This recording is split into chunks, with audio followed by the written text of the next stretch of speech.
자, 우리 오늘도 왕대사를 간단히 정리 한번 해드리고 그리고 가도록 한번 해볼까요? 왕대사의 업적은 몇 개 있다 그랬었죠? 2개 얘기합니다. 2개. 체제정비하고 또 뭐 있죠? 이제는 내부의 적을 잡는다 그랬었죠. 자, 이걸 하는 왕들이 몇 명 있나요? 왕 한번 쭉 나열 한번 해볼까요? 우리 한번 불러볼까? 뭐 있었죠? 태, 해, 정, 광 좀 많이 한다. 경, 성 좀 많이 한다. 뭐, 자, 요때까지 대충 이게 마무리됩니다. 특히 어떤 이름 붙었을 때 마무리가 된다고요? 성종이라는 이름 붙었을 때. 자, 우리 조금만 더 구체적으로 한번 해봅시다. 체제정비는 몇 가지가 있다 그랬었죠? 정치제도. 정치제도는 몇 가지가 다시 있다고요? 중앙지방군사교육이라는 게 있습니다. 교육 외에 과거랑 것도 생깁니다. 자, 경제제도 생긴다. 경제제도는 뭐 있다고요? 경제제도는 토지라는 게 있는데 이 토지라는 게 약간 봉급 개념으로 이해하시면 돼요. 봉급제도 마련해야 됩니다. 관료 만들면은. 그리고 수치는 뭘 말한다? 세금을 말합니다. 세금. 자, 사회제도는 뭘 만든다고요? 사회제도는 법을 만듭니다. 법이 뭐라고요? 통제책을 말하고요. 통제. 나쁜 국민들 통제도 국가가 해줘야 되는 거고, 자, 못 먹는 국민들 밥을 먹여야지 일을 하겠죠. 일을 해야지 뭐를 거둘 수 있죠? 세금. 그래 만드는 게 뭐다? 복지제도도 마련합니다. 복지제도. 이게 이제 안정책이라고 하는 거고. 자, 요거 외에 뭐도 있다고요? 신분이라는 걸 만들어 갖고 국가가 미처 다 간섭하지 못하는 국민들의 질서라는 걸 스스로 잡히게 합니다. 스스로. 서열을 만들어서. 자, 문화제도라는 것도 존재하는데 문화제도라는 것은 뭘 말하나요? 종교나 역사인식을 가지고 하나의 국민을 만드는 것을 국가가 나서할 겁니다. 뭐 지금은 정교분리 원칙상 그게 불가능하지만 예전에는 그랬었다는 겁니다. 그래서 종교라는 걸 퍼뜨린다. 자, 근데 무슨 종교죠? 고려가 택한 종교는 역시 불교죠. 우리 불교는 언제 확산됐었죠? 이미 신라 때 다 됐잖아요. 논점이 달라.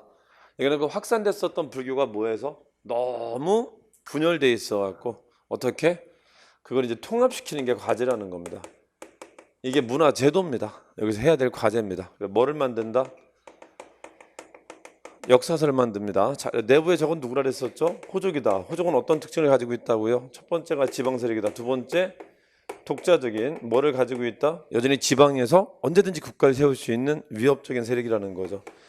행정, 재정, 군사 능력을 가지고 있다. 이걸 지워 나가는 겁니다. 자, 우리 태조 때 상황을 생각하자면 태조 때는 상황이 이랬었죠. 아직까지도 호족 연합적 정권이라 했었습니다. 여기서 뭐로 바꿔가는 상황인 거죠, 지금? 국왕 중심의 중앙집권 체제를 만들어가는 건데 태조 때 상황은 좀 이랬다라고 합니다. 아직은 전쟁기니까요. 이 사람은 왕과 신하 간의 서열을 절대화시키는 것보다는 아직은 뭐에 초점을 둔? 포섭 정책에 초점을 두고 있었다. 포섭. 이 대표적인 포섭 정책이 뭐가 있었죠? 이거를 결, 사, 중, 토라고 한다. 결혼정책, 사성정책, 중폐비사, 토성분정 같은 게 있었다. 이 토성분정이 본관제의 시행 계기가 됐다라고 하는 거고요.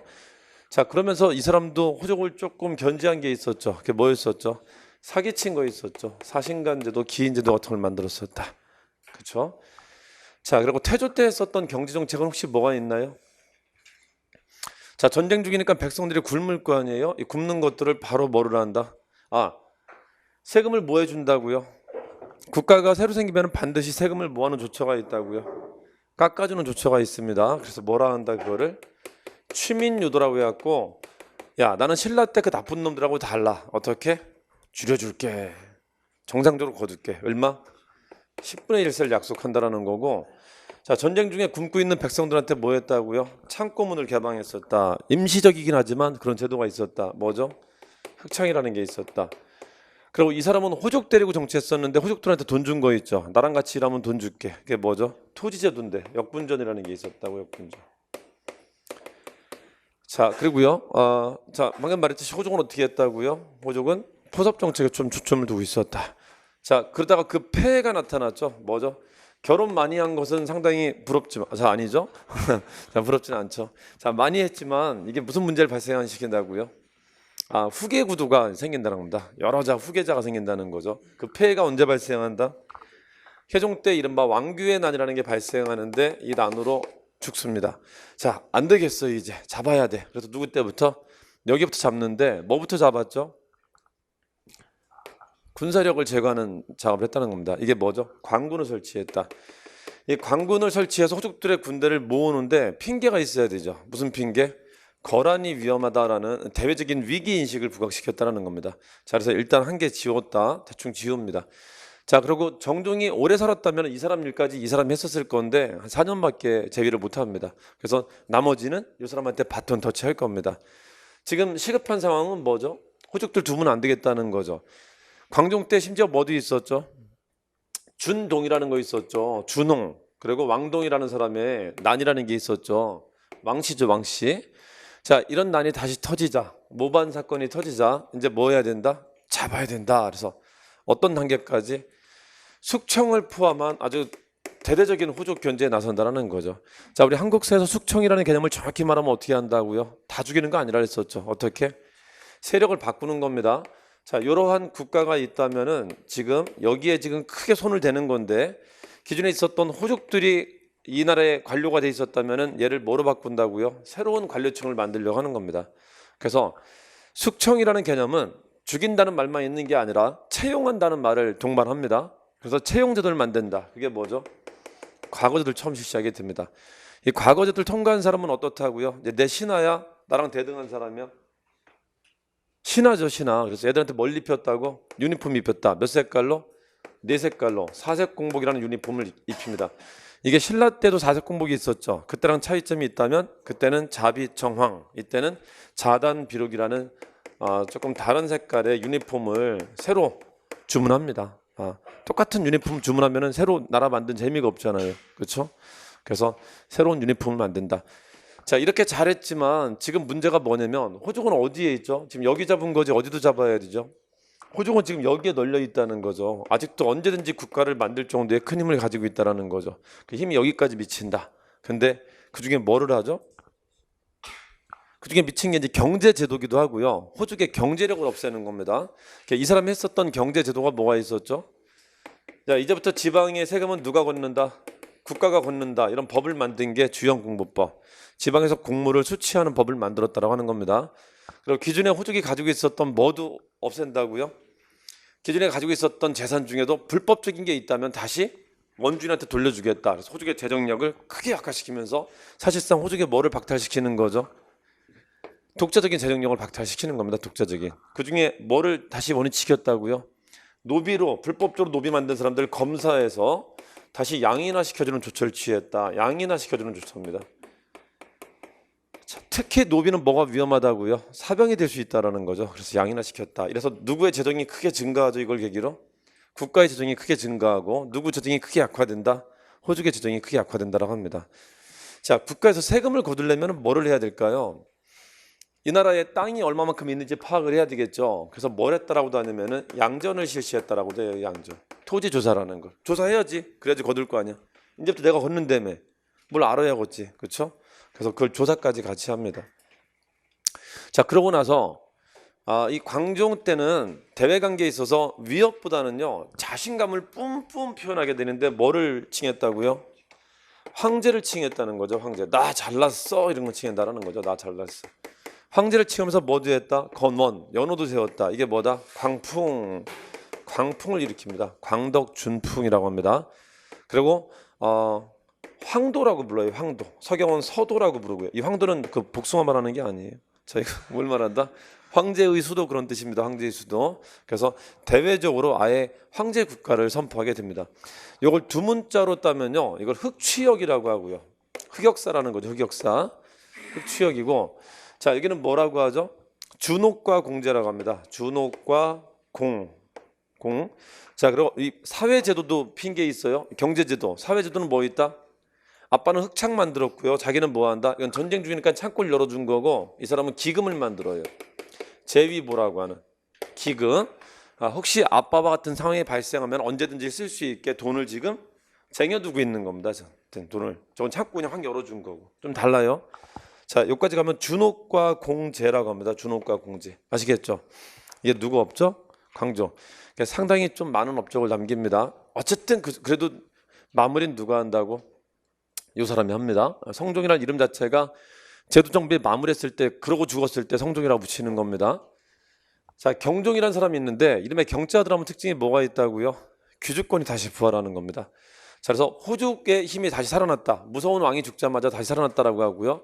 이 사람이 채용했었던 관료와 호족계 공신들이 다시 좀 병립하는, 그리고 호족계 공신들이 다시 힘이 좀 살아난 시기라고 합니다. 자, 그건 그거고, 아빠가 공복제도 유니폼을 입혔기 때문에, 아빠가 관등을 만들었기 때문에 이 관등에 근거한 봉급제도가 드디어 출현할 수 있게 돼요. 관등이 있기 때문에. 이 고려시대 봉급제도를 전식과라고 하는데 전식과가 처음 생깁니다. 전식과라는 제도가.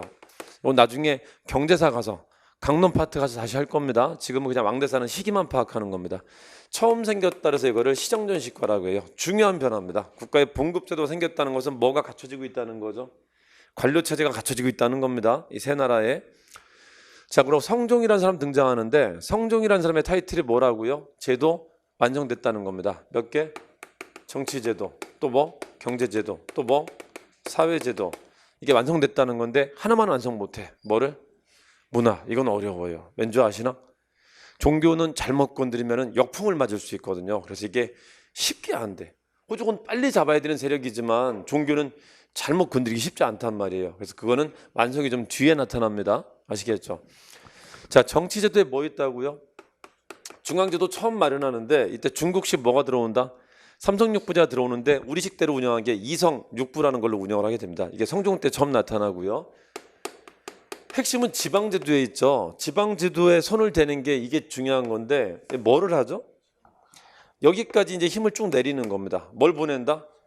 국가의 관리를 여기까지 쭉 내려보내서 호족이 지방을 통치하는 방식을 없애버려요. 그러니까 호족에 뭐가 사라지는 거죠? 독자성이 사라지는 겁니다. 자, 지방간을 아직 처음에는 12개밖에 안 됐지만요. 10인목에 설치한 12개밖에 안 됐지만은 지방간을 파견하면서 국가의 무슨 통치가 이루어진다? 직접 지배가 이루어지게 되고요. 호족을 통한 간접 지배가 아니라, 자, 지방간에 내려가면 그 지역에 있었던 호족이 이제 뭐로 바뀌게 된다고요? 호족이 향리화된다는 거야. 향리화. 호족이라는 존재일 때는 독자성을 가지고 있다는 거고요. 향리가 됐다는 것은 사실상 형식상으로나마 이인자가 됐다는 겁니다. 그래서 이거는 독자적인 행정, 재정, 군사 능력을 가진 사람을 말하고, 이거는 행정, 재정에 뭐 하는 사람이다? 행정, 재정, 군사의 실무를 담당한 사람이라고 하는 거예요. 그래서 격화시킵니다. 호족을 향리로 격화시켰다고 합니다. 자, 이름으로써 뭐를 일단 없앤 거죠? 일단 호족이라는 존재를 없앤 겁니다. 이게 누구? 성종이라는 거. 자, 그리고 경제제도는 세금을 조금 완화시켜 준 게 있고요. 사회제도는 뭘 만들었다고요? 사회제도는 모두 이제 법제화한다. 그 복지제도가 이제 제도화돼요. 이제 고려에 쭉 가는 제도가 됩니다. 아까 흑창이라는 게 있었죠. 정식 중국 명칭으로 나타나게 되는데 의창과 상평창이라는 제도로 이제 확립되게 돼요. 이게 이때 일입니다. 의창과 상평창. 아, 요거 하다 말았죠. 자, 지방하고 또 뭐도 했다고요? 군대도 처음 만듭니다. 아, 6이라는 군대를 처음 만들고요. 자, 그리고 뭘 만든다? 성종이 타이틀이 하나가 제도 정비했다라는 거고요. 제도를 마무리했다는 거고, 또 하나가 유교왕이라는 타이틀이 있어요. 유교정 짚였다라는. 자, 유교정치 필 때는 무슨 제도를 손보는 게 특징이라고요? 교육과 과거제도에 큰 공을 세운다라는 거죠. 그래서 교육 뭐 만든다? 학교를 만드는데 이 학교를 어디에 만들죠?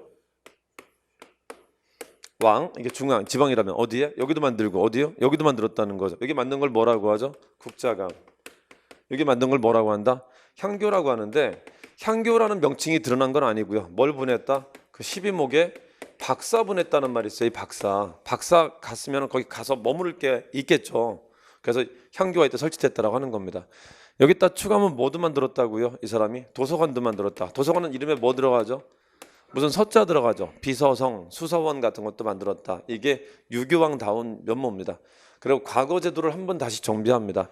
자, 이름으로써 여기도 이제 누가 채워지죠? 기존에 호족계 공신이 있었다면 이제 순수하게 뭐가? 공부해서 들어간 사람들. 혈통주와 관료가 되는 사람들을 귀족이라고 하죠. 그 귀족 말고 공부해서 들어간 사람을 뭐라고 하죠? 유학 공부해서 들어간 사람을 문무관료, 문신이라고 하는데 이제 문신으로 채워지게 돼요. 호족은 그 사이에 있었던 과도기적인 지배층이에요. 귀족에서 문신 넘어갈 때 사이에 잠깐 있었던 존재인데 이 사람이 이걸 갖췄다고 이제 문신이 공무원 되는 사회를 만들었다는 겁니다.